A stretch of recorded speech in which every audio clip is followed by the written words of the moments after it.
Today, we are visiting a random bar that my viewer sent me. And if you're wondering how did I manage to get this printed out, well, I had to head to 7-Eleven. Now let me tell you why convenience stores are actually convenient. Also, if you're wondering how I'm getting these kinds of shots by myself, well, I have a $2,000 camera on like a $15 Gorilla Pod strapped to a pole. This is not janky at all. But now I have to actually do the intro because I recorded this before I did the intro. So it's not just a normal store where you can buy chips and chocolates and stuff, but you can also get your money from there, as most of the convenience stores have ATMs, and you can also photocopy and print stuff there. While back home, I used to have a printer because every now and then I'd need it. Here, I don't really want to spend money on stuff that I'd maybe use like once a month, but thankfully, convenience stores have a printer just right there. And it's not even that expensive. All you have to do is press the button a couple of times until it decides that it wants to be in English. Then the whole procedure is very simple. You have to hold your hand on an anti-static place, which, sure. Then you discover that you do not have any coins and you can't put any cash in there. So you buy a cheap white chocolate bar, get some coins, put the coins back in, ignore all the non-pirated films that I have on the USB stick array, hit the print, and I didn't even know that, but you can get an A3 print, which is kind of huge. And this is not even like a cheap print. This looks kind of quality. I feel so sorry that I just used up so much black ink on an A3 paper.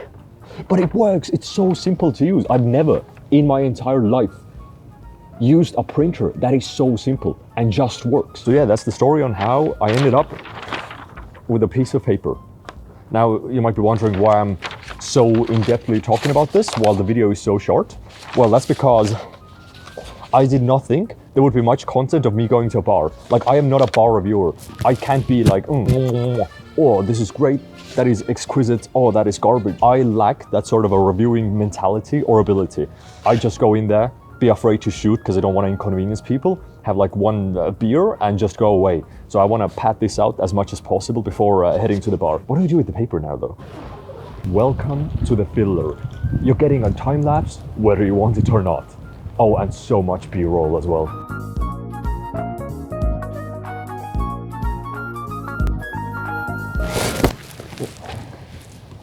This is such a shit time lapse. I almost broke my camera and there weren't even any cars here. What the? Okay, so I see the bar. It is up there. I just have no idea how to get there. Because that house is clearly not it. And I don't think you have to go through that door because that's going to lead here. So sometimes just checking the back rooms, background, the random alleys helps. Because here we see it's on the 5th floor and it's kind of like an escape room. Because when you find it, you'll feel happy that you did find it.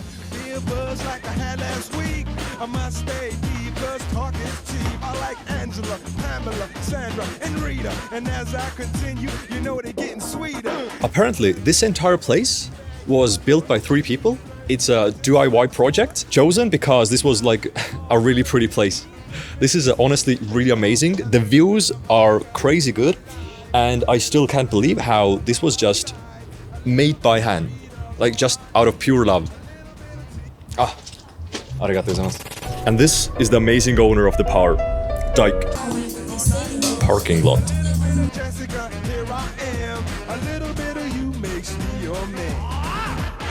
Thank you so much for recommending me this place because it was honestly a ton of fun. The owner was also practicing English, so this was a really nice place to, try to speak Japanese while they try to practice their English. I would definitely recommend, if you're in Asakusa, check the bar out. Thank you everybody for actually sticking around with me for all of the daily vlogs. I appreciate it, and I'll see you guys tomorrow in another vlog. So subscribe if you like the daily vlogs.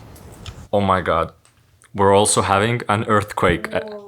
This is how we check for earthquakes. We see the door moving. All right, that's it for tonight.